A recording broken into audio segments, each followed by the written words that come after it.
All right, so we are live. Thank you guys for joining us and welcome back to my channel. I am joined by a very special guest, the first ever female libertarian nominee for President Jo Jorgensen. Thank you for joining me. Oh, thanks for having me. Glad to be here.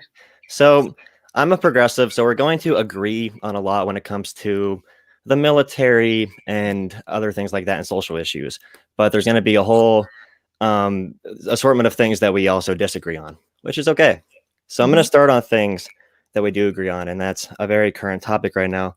I saw you actually posted the quote earlier. You don't end riots that were caused with excessive force with even more force. And right now we're in a moment of chaos, which is a really good time for the government to take advantage and expand authoritarian overreach of something like military. And you posted also about the Insurrection Act of 1807 and how Donald Trump wants to send in our military to these local areas without the local areas needing that help. So what do you say to Donald Trump's moves? Yeah, I think they're wrong, and I think they're going to hurt more than they help. Just as we shouldn't be at war with other countries, we shouldn't be at war with our own people. And I think a lot of this was caused by federal government intervention. A lot of people don't realize that the federal government is actually paying for some of these tanks and these other paramilitary items. They're giving them equipment, they're paying for some of their equipment, they're offering free training, and then they've got these joint task forces which put people in more harm's way. So if you think about it, if you're in a town, 50,000, 100,000 people, whatever, or even a larger city, and you went to the taxpayers and you said, okay, we want to raise your property taxes because we want to buy a tank. How many property tax owners would say, yeah, go ahead, raise my taxes. I want my police to have a tank. They probably wouldn't say that. So instead, the federal government takes our money that we don't want them to take. They buy tanks and spend all this money on training. And then they go back to the cities and they say, hey, how would you like this free? Now, of course, it's not free. We paid for it, but it's just we didn't have a choice over it. Whereas if it were done locally, then we'd have a choice. And I just want to add that police are basically a local level service. If you look at burglary, assault, robbery, that kind of stuff, all that's local. There's no reason to have the federal government involved in that. Mm-hmm. So yeah, you look at big cities, usually for every like $300 million spent, 290 million of that goes to the police force. So how do you redirect that? I know Obama made some type of push in some type of way. It wasn't very strong to limit military weaponry to go to police departments, and Trump turned the clock back on that. What would you do? I would just end it. Obama didn't go far enough. I would just end it. We need to have peace in our country, and we're not going to get peace by giving out tanks. And, there's a psychological effect in that if somebody has a tank lying around or heavy artillery, they're more likely to use it because they have it. Whereas if they didn't have it, then they would have to think of maybe other ways or just not intrude on people's rights so much. Mm-hmm. It does look like a lot of cops are out there playing soldier. They're bringing out the sonic cannons now to try to dissuade protesters. So what would you do about bloated police budgets?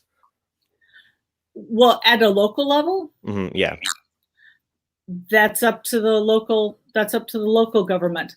And one of the problems I think we have is the federal government is getting too involved in state and local issues. For instance, and this is one that I think is one of the most egregious. Back in the 90s, a lot of states had 18 as a drinking age. Many states had that. In fact, I was actually a bartender in college. And so Elizabeth Dole comes along, and as National Transportation Secretary, she would take in money from citizens, and then she would tell the states, okay, you're only getting this highway funding if you raise the drinking age to 21.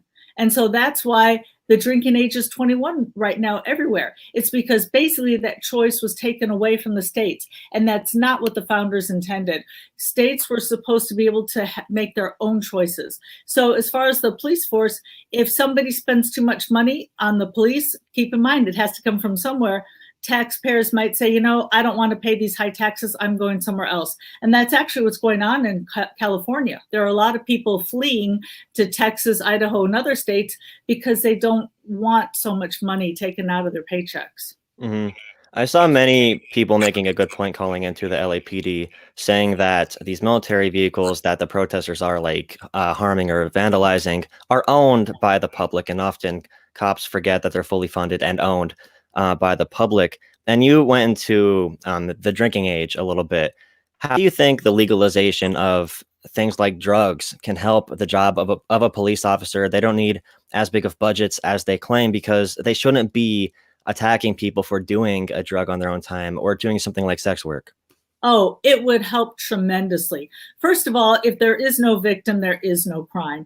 If two people choose to, if one person wants to pay for sex and the other one wants to offer it and they both do it voluntarily, that's no problem. In fact, if you want to think about it, that's kind of discrimination against people who are less attractive. What if you're not a good looking guy and you don't make a lot of money, so you can't take a woman out on a nice date and impress her? What's wrong with paying a woman to do something that's consensual? And the same with drugs. And getting back to what we were talking about, police being militarized. I'm sure you're familiar with no-knock laws, where we have people, policemen in the middle of the night, either dressed in military garb or the opposite end. They're wearing plain clothes, and they, knock on the door at 4 a.m, whatever, and barge in. Well, actually, no knock laws. Like they ram it in, and the homeowner often thinks he or she is being attacked by criminals. And there was a woman recently who was killed in Kentucky, and supposedly there had been drugs used, and it turns out there weren't, and she's dead as a result of that. So what happens if you just happen to rent a home or buy a home that somebody suspected of using drugs? You could give your life for that. And let's say she had the drugs. Let's say she had marijuana. So what? How is she hurting anybody?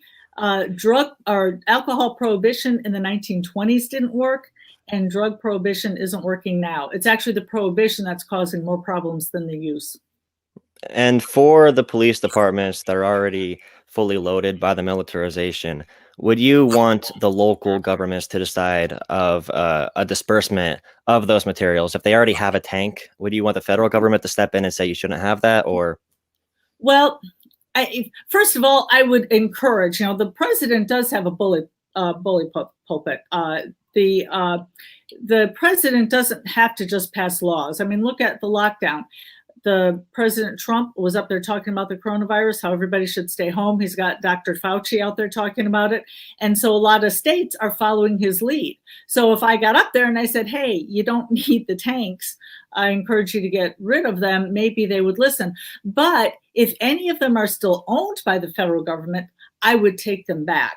And if there was any way to buy them back from the state, that would be a good idea. But I would hope that a local police force would say, you know what, we can spend the money better somewhere else. And keep in mind, this tends to be a property issues thing. And so a town might say, you know what, we'd rather have a better school. We'd like to build a new high school instead of having this tank, and they can sell it.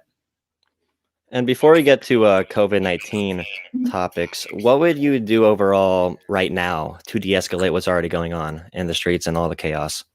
Well, first of all, I'd bring all the tanks back to Washington. And I would say it is not the federal government's job. It's not their right to interfere with what local governments are doing. Now, if they're doing something, first of all, if they need help, and if I were president and they asked me for help, I would provide it. If they had gone through every resource and they just had no other option and there was no other choice and they wanted my help, then yes, I would come in and help.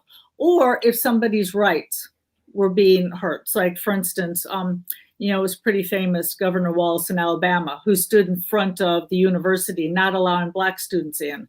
And so the government had to step in for that. So for something like that, the government should step in. But is everyday policing, the federal government should have absolutely nothing to do with it. So that's an interesting topic right there. So when you see them infringing on the First Amendment right now, tear gassing peaceful protesters and sort of making them seem as if they're a part of the riots, would you step in and say, Stop doing that. You can't even use these weapons in war because they're banned, obviously." So what would you do with that? Well, yeah, first of all, I'd like to point out a lot of these problems are caused by rioters, not protesters. Mhm. And I think one thing that the governments need to do, the state and local governments, is they need to pinpoint who's causing the problem and stop them. And don't punish the protesters, because we do have the right to peacefully protest. So get at who's actually causing the problem. And they can put cameras on drones or do whatever to try to pinpoint who's causing the problems. And what I'm finding is, and if you look on the news, you see these are two different groups of people that basically we have peaceful protests, and then some opportunistic people come in and just hijack the event and use it for their own good. I mean, what does stealing a TV from Target have to do with George Floyd's death? It's just absurd. But people will come in, opportunists who have nothing to do with the movement will come in and find a way to hijack it. And I'm sure we've all seen the LAPD head chief say that the rioters have the same blood on their hands or whatever as the officers do in the George Floyd murder, which is absolutely ludicrous. But moving on to COVID-19, I know your position a little bit about not making businesses close, but say you're president in the January and February and you're getting the intel that Donald Trump got. How would you have prepared the United States for this? Would it be closing borders or expanding something like testing early, or what would you do? Right. Well, first of all, I would use my role as it should be used, informational only.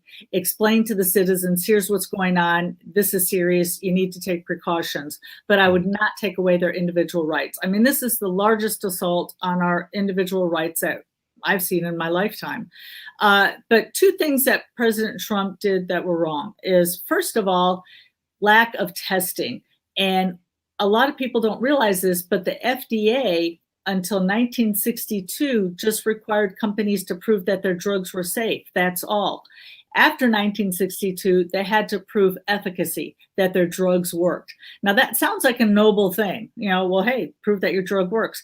But in order to use the word, and by the way, scientists don't use the word prove, but in order to prove something, according to the FDA, you've got to go through rigorous testing, which is why drugs cost $1 billion to develop, which is why we haven't seen the innovation that we've seen in the past. So what I would have done is Emergency Powers Act, drop the efficacy requirement. Right now, if your testing kit is safe, it can be sold, and let the market sort that out. And I'd like to point out there were over 60 companies, that's 60 companies that came up with testing kits that the FDA only approved 2 of them. So that meant all those other companies got to sell testing kits all over the world. So they got the benefit of American ingenuity, and we didn't. In fact, Singapore was one of the first countries to test everybody, to be thorough in their testing. And they were using test kits from our country that even we couldn't use. And the second thing that he did wrong is he stood there in a press conference and said, if you don't have symptoms, you don't need to get tested. And while he was saying that, the experts were saying that that about 60 to 80% of the people with the virus did not have any symptoms at all. So that meant you could have absolutely no symptoms, think that you're fine, and walk out and infect people. So no, we needed more widespread testing. And he is a pathological liar. So every step of this, he was basically lying. And we didn't know the correct information, even without him lying about the stuff we did know. So you say that you're going to give us information. And then you also said you would not force businesses to close after you give them that information because it should be their choice to close. Mm-hmm.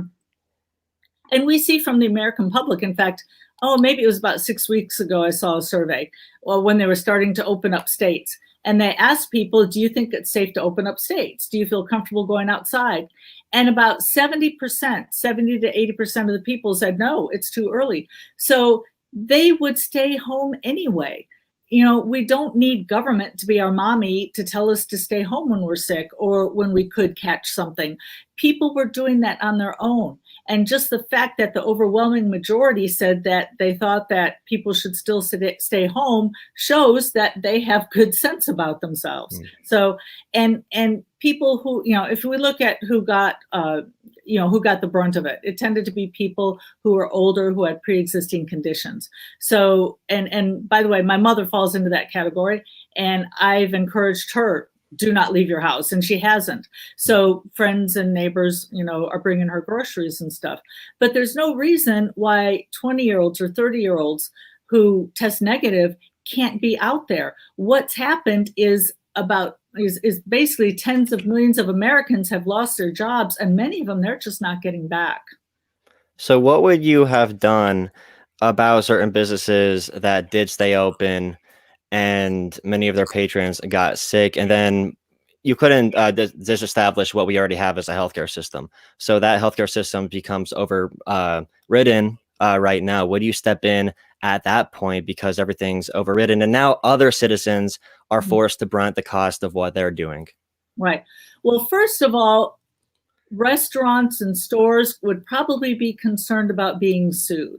So they would probably have social distancing on their own and require people to use masks. Because think about it, if you want to earn a profit, if you want to stay in business, you gotta make sure that you don't get sued. So you have to offer good services to the people. And as far as the health service being overridden, why is it overridden? It's because we've got, again, government laws that restrict the number of doctors, restrict the number of hospitals. We've got certificate of need programs in which you can't even build or buy an MRI machine or build a new hospital unless the government thinks that there's a need. Well, how about we just let the hospitals, if they want to build a hospital, fine. And if they go out of business, they go out of business. Why should the government tell people, no, you can't build a hospital? Yeah, I am a proponent of a universal healthcare system, but I do agree if we were going to do a for-profit method, we need to fix the issues that make things cost so much. Becoming a doctor, getting your certification, we have many doctors doing too many things that nurses could be doing as well that are bloating prices, and there are many issues around that. But as far as testing goes, right away, would you have facilitated some type of race to get more tests out so companies are rewarded, or would you have a government hand helping for that as well, or no? Well, that's the nice thing about the free market is they get rewarded with profits. So let them work, see who can come up with the best product the fastest, and they will make more money. So it's them working for us, them giving us competition. Now, would you mind if I just made one comment about what you just said? And I guess you don't want to get into the universal healthcare, but I do want to point out that a lot of people who are for universal healthcare don't realize, like you, that we don't have a free market system. I keep hearing politicians saying, obviously the free market doesn't work, so we have to go to single payer. Well, you know what? We haven't had a free market system since World War II, and if we had, it would work much better. So the one message I would love to get across to Americans in my campaign is we do not have a free market system. Yeah, overall, we don't have a free market. We have absolute corporatism, and I want to talk about that a little bit later. But as far as things like masks, there was a big push that populist left people agreed with and populist right people agreed with, that our masks and things that are a necessity to survival should be manufactured in America. And we should force companies that are producing those in China to come back here, because if the global market crashes like it did with this pandemic, or there's some reason that in China we couldn't get access to those resources, we need to have a fallback option in the United States. Would you be for something like that? No. First of all, a lot of the reason that companies go overseas is because of our high taxes here. So if we got rid of the taxes, a lot of them would stay here. And also, as far as having masks, again, if let's say all of our masks are made overseas and somehow there's a disruption, then what we need is we need to have all these restrictions gone that keep businesses from going into business to begin with, and let them gear up. And I mean, think about it. Even I won't name his name or give him a free ad, but a well-known pillow guy who makes pillows, he turned over part of his production to making masks. So if you've got the incentive out there for companies to do it, they will find a way. And that's what's so wonderful, is necessity is the mother of invention. And so if you allow people to freely decide what to do and let them be rewarded, they will work really hard. But for systems like, if you want a full free market system, like a full libertarian system, or even a full social democracy, socialist system, it takes a long time to build those. So I want to peer into the libertarian ideology a little bit. If we were at this point in history right now and you just became president, everything is as it is, would you then be willing to go against the libertarian ideology a little bit just because for the best well-being of people, we were not able to get to that point yet, but you need to make this decision, which is hard for the ideology, but smart for the people? Yeah, I would never go against libertarian ideology, but I would take it piecemeal. So, for instance, there have been some libertarians who say, you know what, Social Security is gone on day one. And that is immoral and impractical. And it's a horrible thing to do, because you've got, first of all, 12 million people who are dependent on Social Security. You can't just assume they've all got grandchildren who can support them.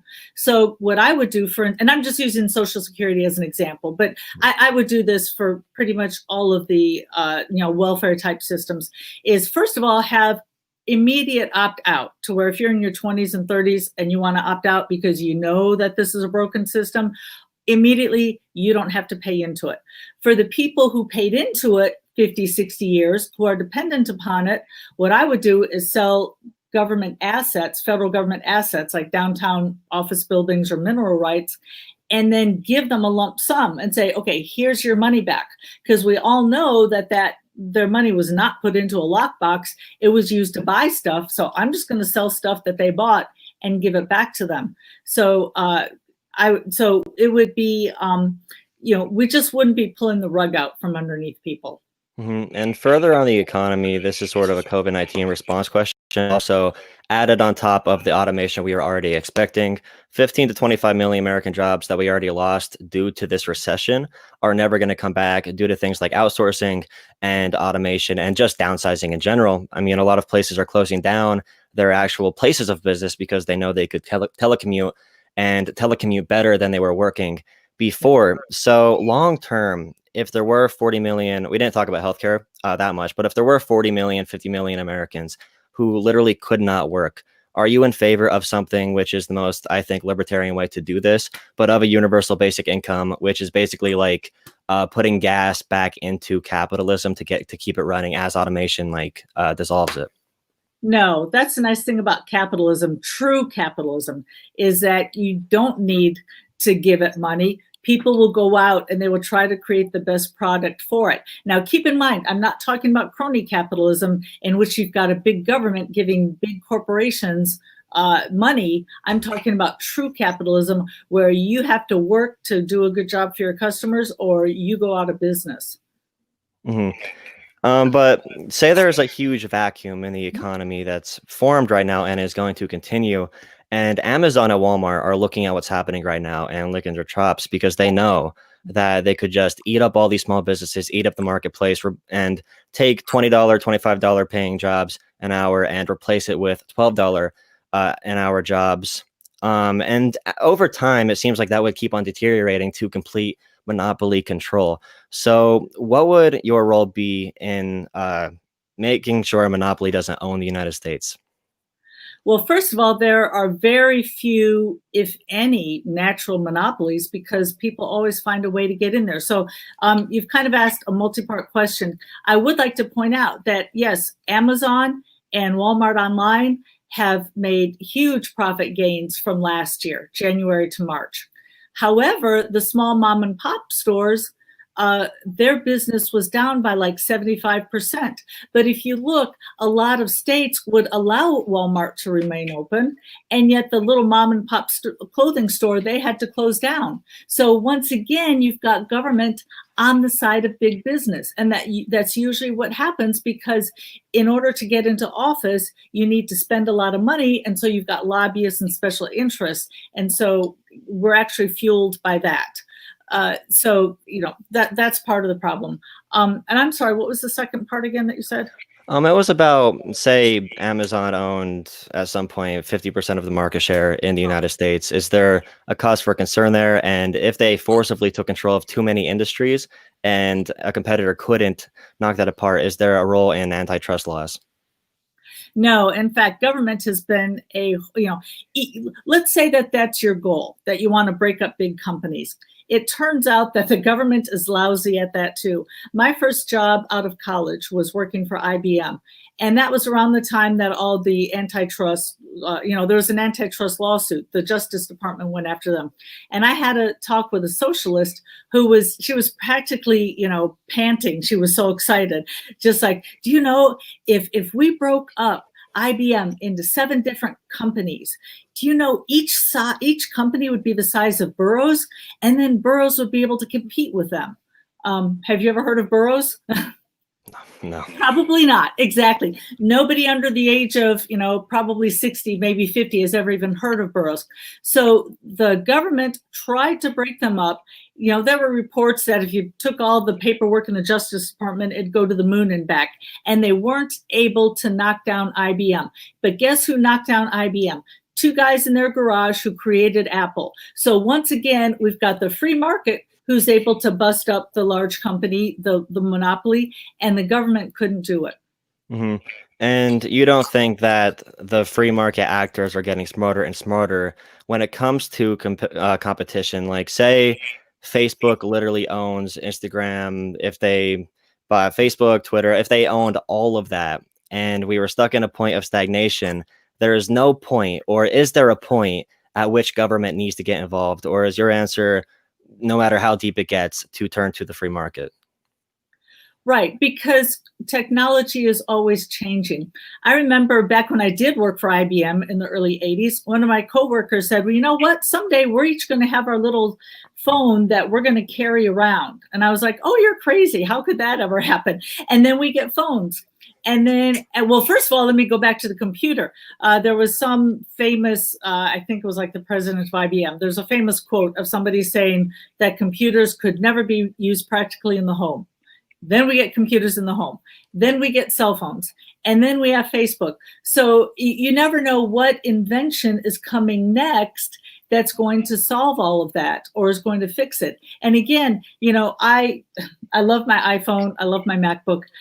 We would not have iPhones, MacBooks, and all of these other things if we didn't have the intense competition between Bill Gates and Steve Jobs. They pretty much hated each other, and they were always out to one up the other, which meant that they had to provide a better service at a lower cost. So again, through the free market, we win because we get people working for us.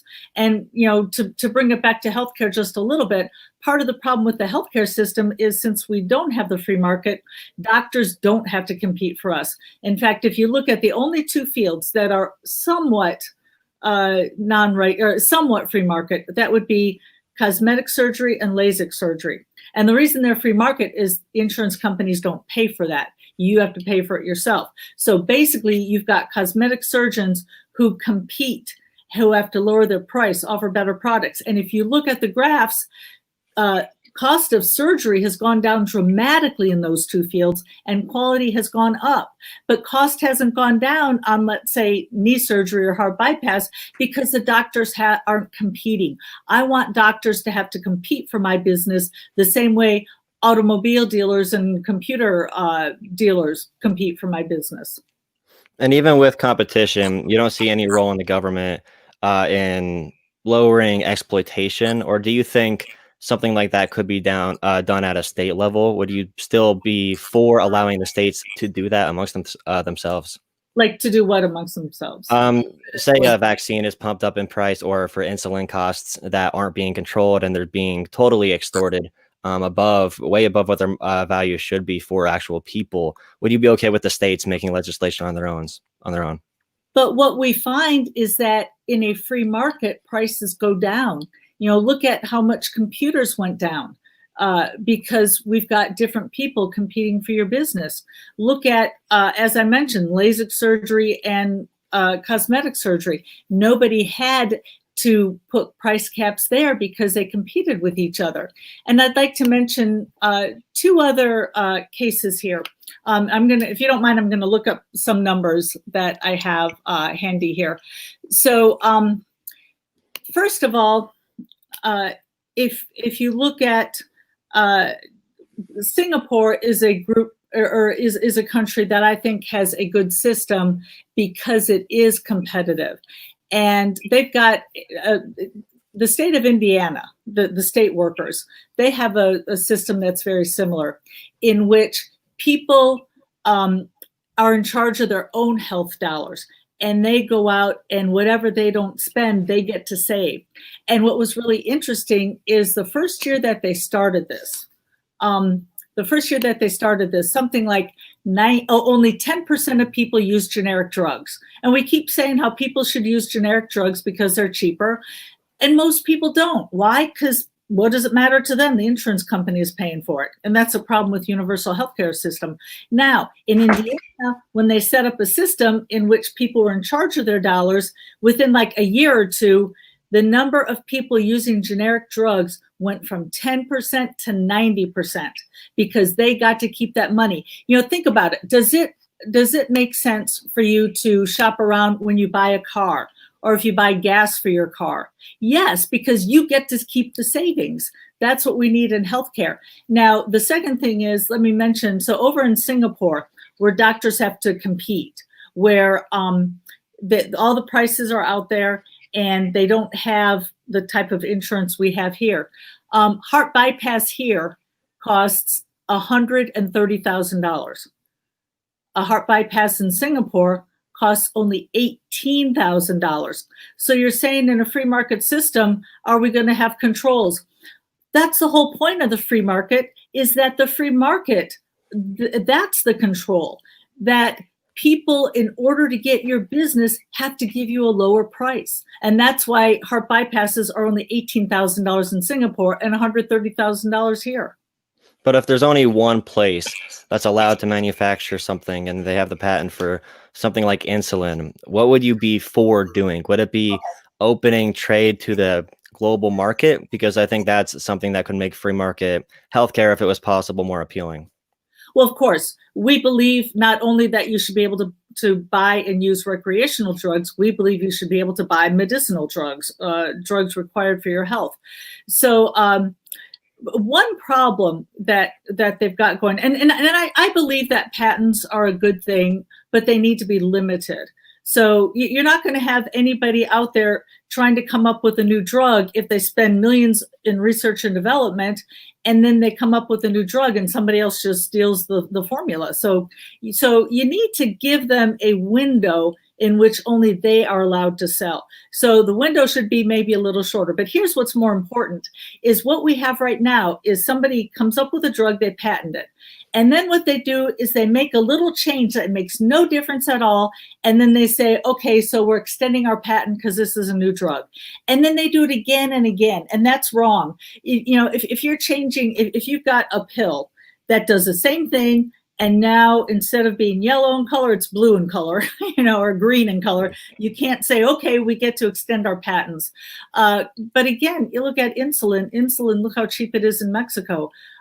If we didn't have the insurance companies giving people unlimited dollars, then we wouldn't, we'd see lower prices, just like other countries have lower prices. And can I mention one other thing about insurance companies? So a lot of people think, well, it's up to, the insurance companies have a vested interest in holding down prices.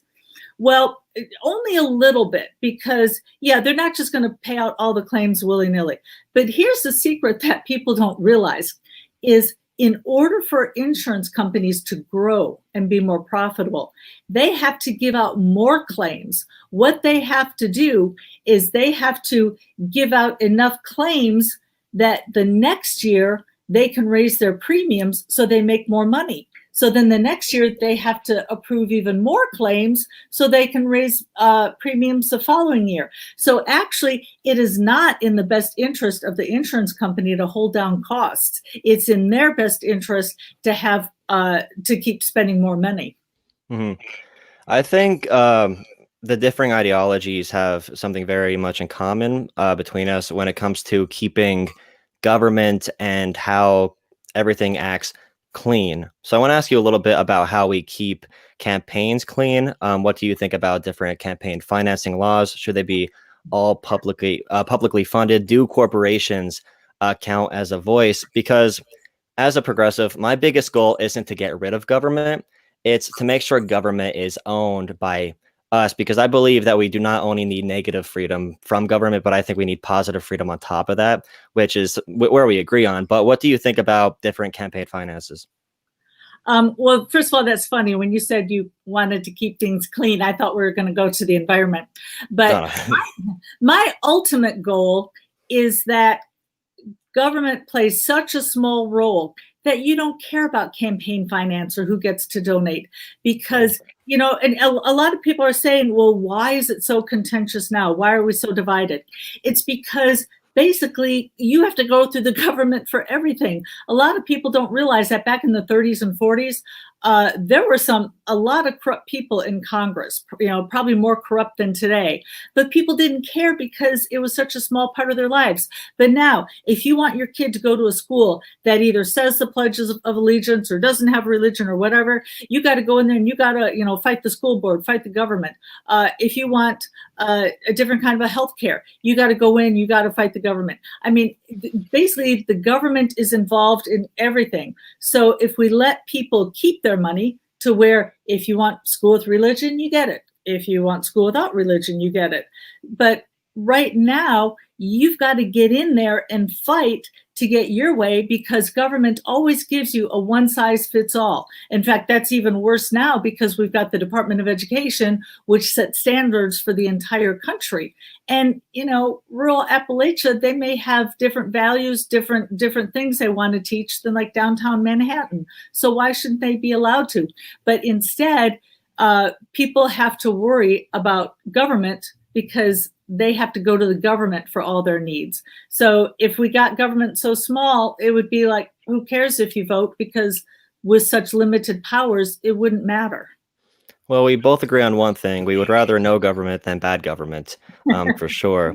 But I have you for about 5 or 8 more minutes, 5 to 10, whatever.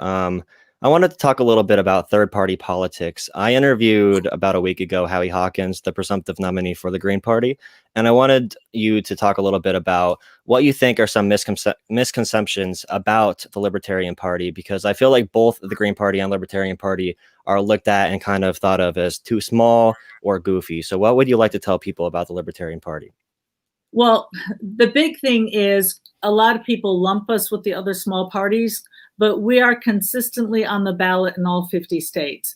Not every year, but we are definitely the third party. And we're in the ranks with the Democrats and Republicans in that everybody has a chance to vote for us in the entire country. So first of all, I would say that we're in a different class than they are. And by the way, I sat next to him in a debate in Chicago last March. So yes, I met him.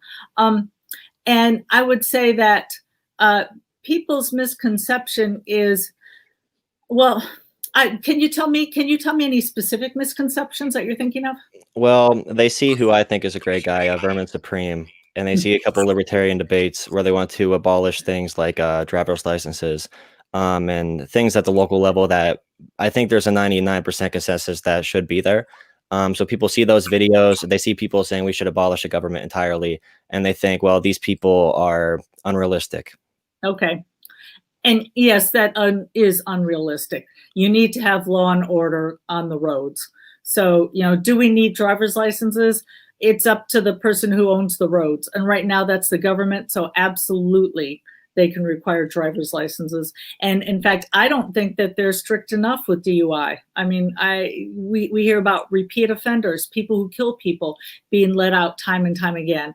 So I am absolutely for law and order when it comes to saving people's lives on something like a road in which we don't have the free market, where we can say, well, you know, this company over here does their road much better than that company. Right now we've got the government.